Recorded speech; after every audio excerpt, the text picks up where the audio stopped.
Around the world, democracy is in decline. Did you know that more than 70% of the world's population now lives under some form of authoritarian rule or a system with limited political freedom? That's a shocking number. Just 20 years ago, it was closer to 40%. While many people think authoritarianism only happens in faraway countries, it's growing in places you might not expect, countries that have long been seen as democratic strongholds. Today, we'll dig into why authoritarianism is creeping into countries you wouldn't believe, and how it's spreading faster than most of us realize. From governments silencing the media to leaders changing laws for personal gain, we're seeing a shift that could change the future of freedom. Is it just a passing trend, or are we witnessing a global change in how power works? In this video, we'll explore the strategies behind these moves, the red flags to look out for, and what we can do to fight back. Stay tuned, because what's happening today might shock you. This isn't just politics as usual. It's the rise of something much bigger. Chapter 1: The Hidden Hand. How authoritarianism sneaks into democracies. Authoritarianism doesn't always look like a dictatorship. Sometimes, it begins quietly, slipping through the cracks of democratic systems. The rise of authoritarianism can be subtle, starting with small changes. Leaders may first challenge the media, limit free speech, or attack the judiciary. These strategies often seem harmless at first. After all, they argue, they're only protecting the people's will. In Hungary, Viktor Orban's government began by passing laws that curbed press freedom and independence in the courts, all in the name of stability. Yet, these early moves paved the way for tighter control over society. A report by Freedom House shows that in the last 15 years, democracy has been in decline globally. It's not just in faraway countries, it's happening in the West, too. Countries like the US and the UK have seen growing divisions over political power, with some questioning democratic norms. The erosion is often done through legal loopholes, allowing leaders to bypass constitutional limits. Look at the rise of emergency powers, used under the guise of protecting national security.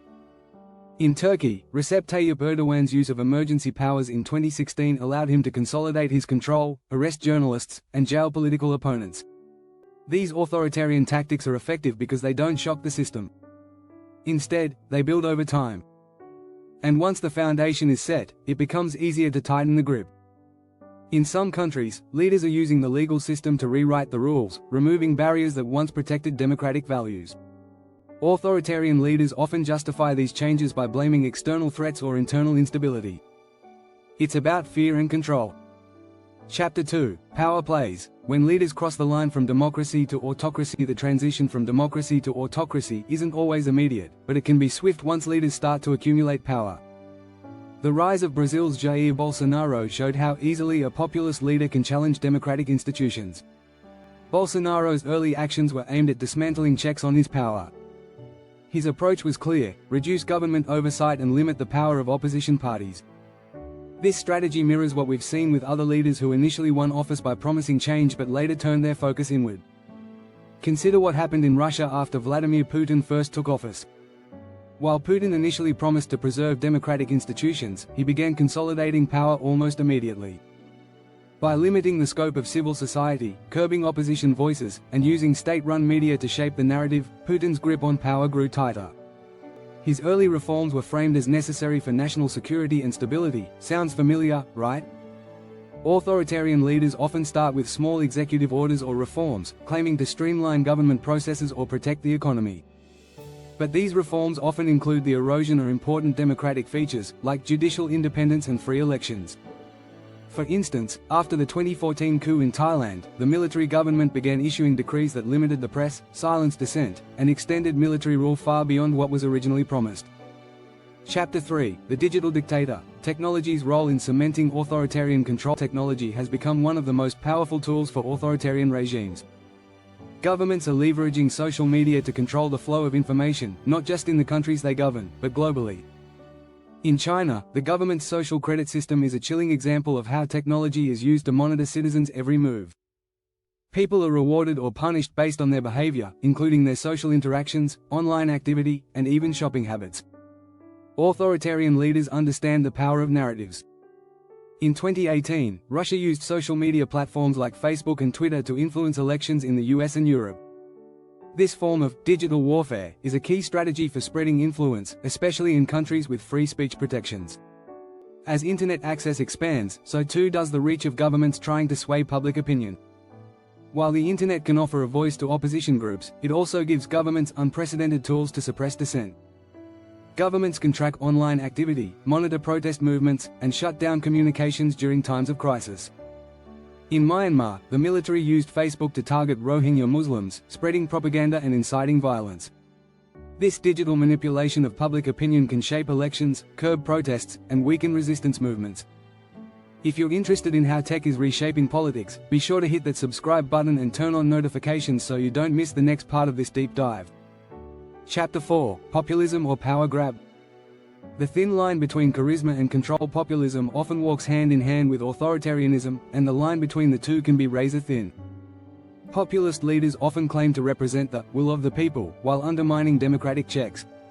They often frame themselves as the only true defenders of the people's interests, positioning themselves as enemies of the elite or establishment. Take the example of Hungary's Orbán, who, despite winning elections democratically, has transformed Hungary into what some call a liberal democracy. His speeches are filled with nationalistic rhetoric and promises to protect the nation from foreign influences. But underneath that populist facade lies a power grab. Orbán has worked to dismantle Hungary's democracy, using populism as a shield to push through controversial changes. In the US, the rise of Donald Trump can also be seen as a populist movement. Trump's brand of populism, with its focus on nationalist rhetoric and America First policies, resonated with millions. But it also questioned the legitimacy of established institutions. By attacking the press, challenging election results, and mocking the judiciary, Trump used populist rhetoric to erode democratic norms. Chapter 5: Red Flags or Just Politics. How to spot authoritarian signals early. Recognizing the signs of authoritarianism early is crucial to defending democratic institutions. One common tactic is the demonization of the press. When leaders start labeling the media as fake news or enemies of the state, it's a sign that they're trying to control the narrative. A free press is one of the strongest defenses against authoritarianism. Another red flag is the undermining of judicial independence. Leaders who attack judges or manipulate legal processes often aim to install loyalists in key positions. This creates a system where the government can effectively act with impunity.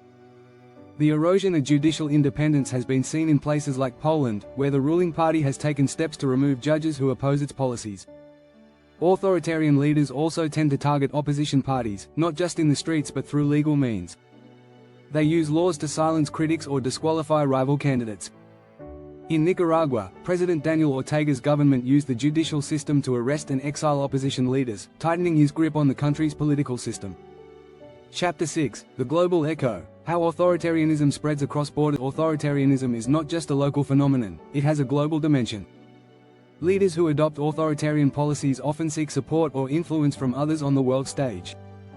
Russia and China, for example, have forged alliances with regimes that share similar views on government control and political suppression. These alliances often involve the exchange of strategies for maintaining power, from using technology to quelling dissent. In some cases, these regimes offer moral and material support to each other. For instance, when the Venezuelan government faced international pressure for human rights violations, it found allies in Russia and China, who blocked UN sanctions. This network allows authoritarianism to thrive beyond borders, creating a domino effect. Through economic partnerships and political alliances, authoritarian regimes can share tools of suppression. They might send military aid, offer technological expertise, or provide training to strengthen each other's grip on power. When one country turns authoritarian, it creates a ripple effect, inspiring similar moves in neighboring countries. This dynamic is most evident in regions like Central Asia and Eastern Europe, where Russia's authoritarian model has influenced nearby states. Don't forget to subscribe and like if you want to stay updated on how this global trend is unfolding. It's only going to get more intense from here.